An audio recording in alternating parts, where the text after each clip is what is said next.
Justement, j'ai reçu une question en privé, Oui, c'est comment accompagner un enfant irrespectueux des règles.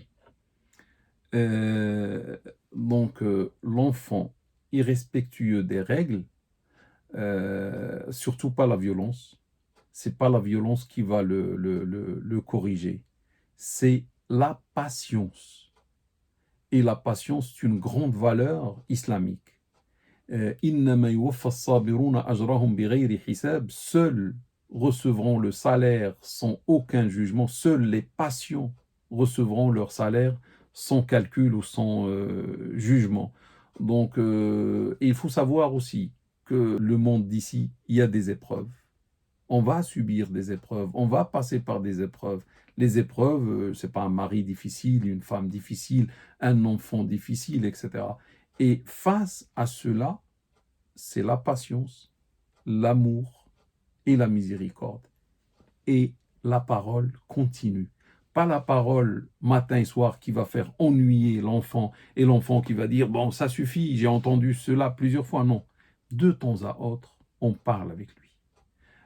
Et on parle avec lui en lui montrant par les actes d'abord qu'on l'aime et qu'on pense à son avenir dans cette vie ici-bas et surtout dans l'au-delà. Et sûrement, grâce à Allah, nous on fait rien. وَمَا رَمَيْتَ إِذْ رَمَيْتَ وَلَكِنَّ اللَّهَ رَمَى. Tu n'as pas jeté quand tu as jeté, mais c'est Allah qui a jeté. Le prophète sallam a pris une poignée de terre dans la bataille de Badr et il a frappé vers la direction des associateurs.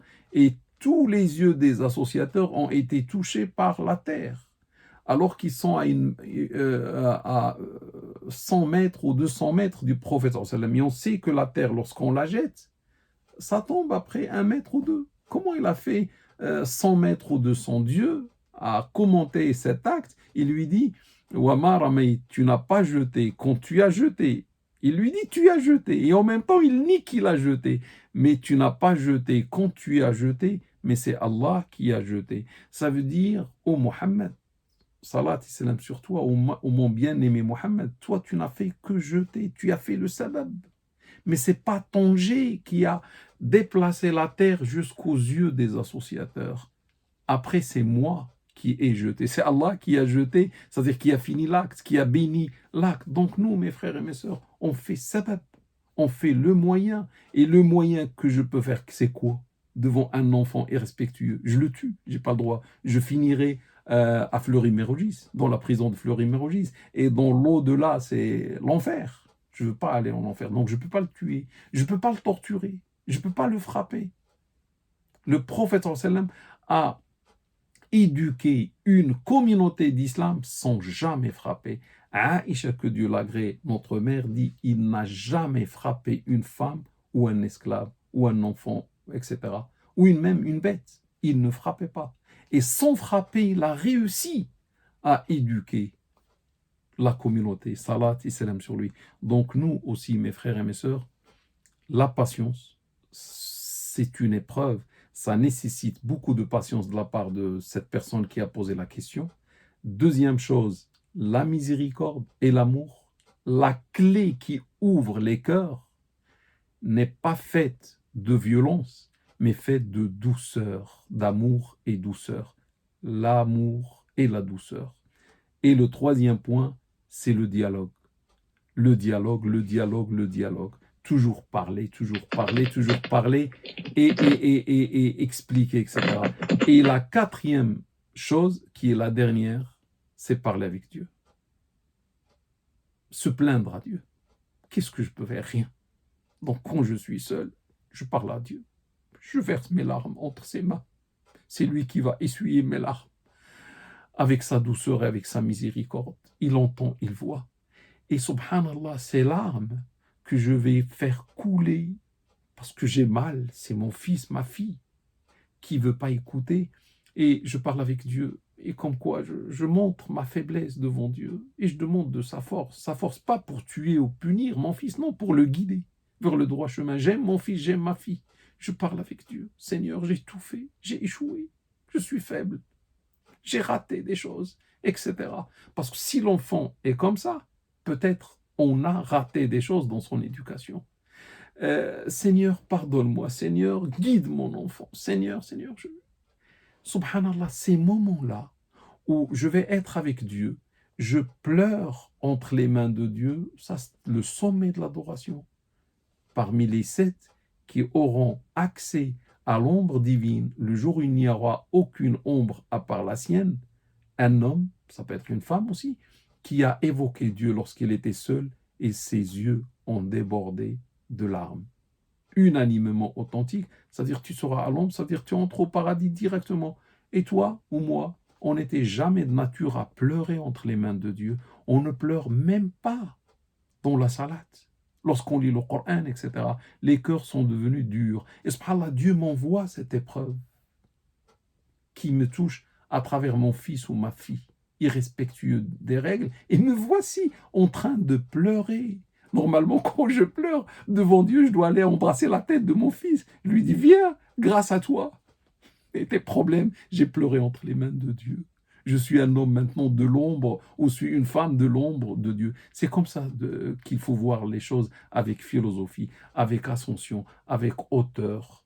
Et à ce moment-là, dans le mal, on va trouver du bien. Parce que souvent, un mal ne touche, mais c'est un mal parce que le bien ou le mal ne viennent que de la part de Dieu. Et il y a le mal qui arrive, mais en apparence, c'est un mal, mais au fond, c'est un bien. Donc, je fais confiance à Dieu. Je ne désespère jamais. Tant que je vis, je fais tout pour aider mes enfants, pour sauver mes enfants, parce qu'ils n'ont pas une autre mère à part moi. Ils n'ont pas un autre père à part moi. Je fais ce que je peux. Et ma force, je la tire de la part de Dieu, mon Seigneur. Gloire et pureté à lui. Donc, il n'y a pas une autre solution. C'est la parole, la patience et l'explication. Et c'est tout. Les cadeaux, la douceur. Et c'est avec ça qu'on touche les cœurs, même des plus durs. Et après, là, ce que je fais, ce ne sont que des moyens. Mais qui va bénir ces moyens? C'est Allah Ta'ala. C'est lui qui va guider pour moi mon fils ou ma fille, malgré qu'il est irrespectueux. Pour dire comment se comporter, comment expliquer aux enfants. Bon, c'est ce que j'ai expliqué, c'est les 4. On a dit l'amour, la miséricorde, dans la parole et dans l'acte, parce que si on dit on aime, mais dans l'acte, ça ne suit pas, l'enfant rapidement va comprendre qu'on ne l'aime pas. Et un mari, la même chose, et une femme, la même chose. Si on dit je t'aime, mais dans l'acte, il n'y a pas cet amour, non. Donc l'amour, la miséricorde, les explications comme on peut. Et si nous, on ne peut pas expliquer à nos enfants des choses, on peut appeler d'autres gens qui ont l'expérience, qui ont par exemple une compétence dans ce domaine-là et demander à ces gens de parler avec nos enfants en notre présence ou sans notre présence, etc. On peut demander secours à la communauté et on ne dit pas ça à n'importe qui, à quelqu'un qu'on croit capable de faire ce travail. Une autre chose, mes frères et mes sœurs, peut-être j'ai oublié, ce n'est pas bien d'afficher ses enfants. Ce n'est pas bien, ou ses parents, etc. C'est bien de garder le secret familial. Ce n'est pas la peine de se plaindre, parce qu'il y a des femmes ou des hommes qui vont se plaindre. Chaque fois on est dans une assemblée, mes fils m'ont fait, ou ma fille m'a fait, ou je ne sais pas, et commence à se plaindre devant les gens. Non. Mes enfants ont droit à ce que je garde leur secret. Je ne dévoile pas leur secret, parce que Allah pardonne. Et moi, je pardonne. Mais les hommes et les femmes ne pardonnent pas. Toujours, ils vont dire du mal sur ces enfants-là, parce qu'ils ont entendu les parents se plaindre. Et la meilleure plainte est celle qui est faite à Allah Ta'ala. Je veux me plaindre. Avant le Fajr, je me réveille. Là où Dieu est proche et descend au ciel le plus bas.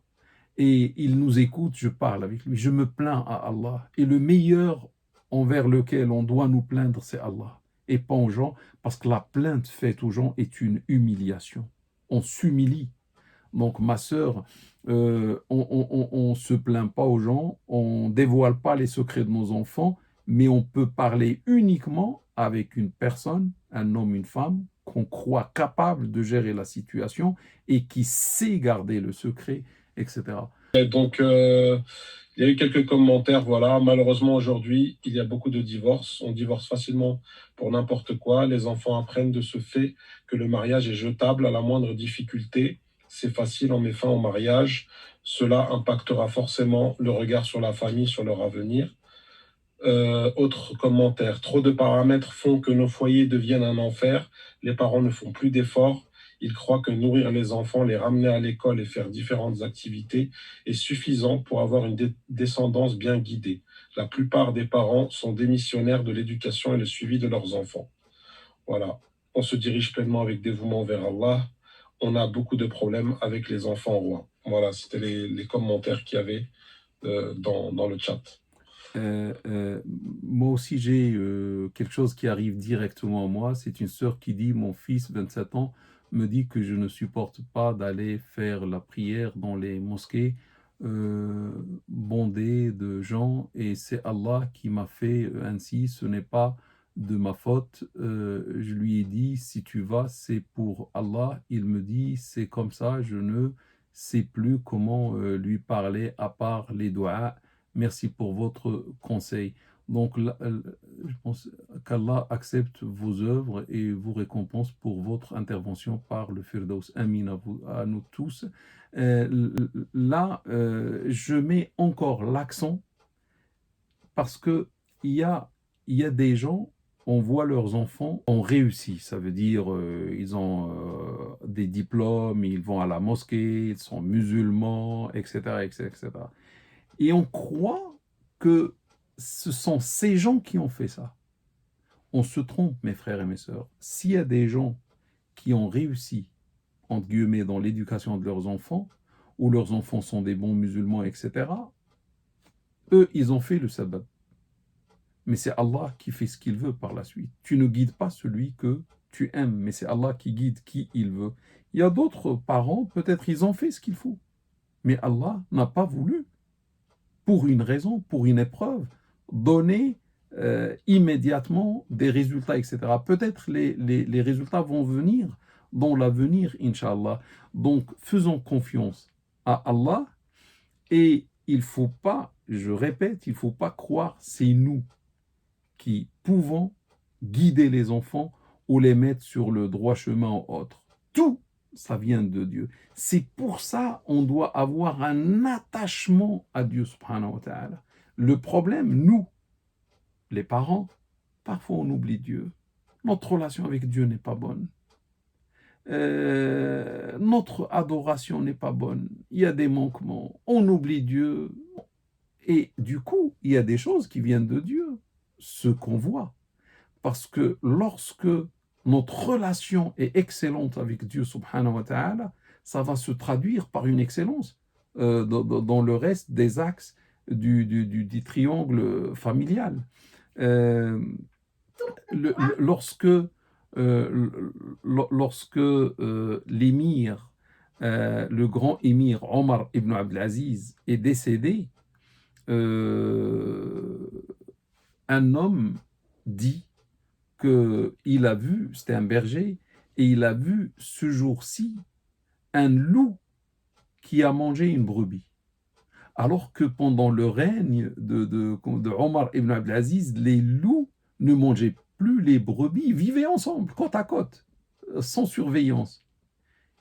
Il a dit quelque chose s'est passé pendant cette nuit.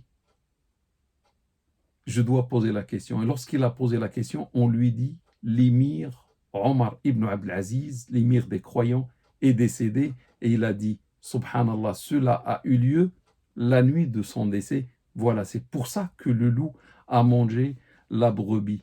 Et on a posé la question pendant la vie de Omar ibn Abdelaziz. Comment tu as fait pendant ton règne? Les brebis ne sont plus mangées par les loups.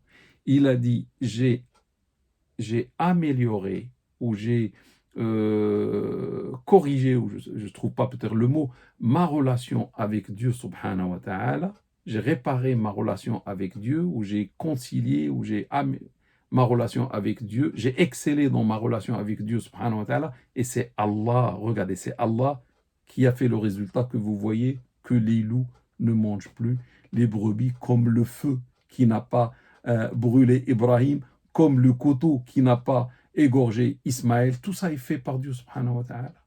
Donc, au lieu de se soucier de ce qui se passe autour de nous, mon mari, mon épouse, mes enfants, etc., je dois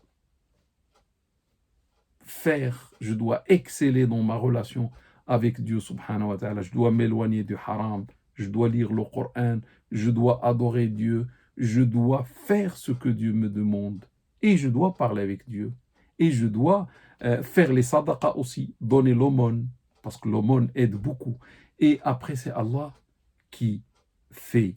Mais en plus de ça, je dois faire le sabab, parler avec mon enfant, montrer l'amour, la miséricorde. Donc c'est un ensemble, mais ne pensons pas que c'est nous qui vont faire de nos enfants ce que nous voulons, mais c'est Allah. Et c'est pour ça qu'il est très important d'avoir une relation saine avec Dieu, une relation aussi basée sur l'excellence, sur l'amour vis-à-vis de Dieu, subhanahu wa ta'ala.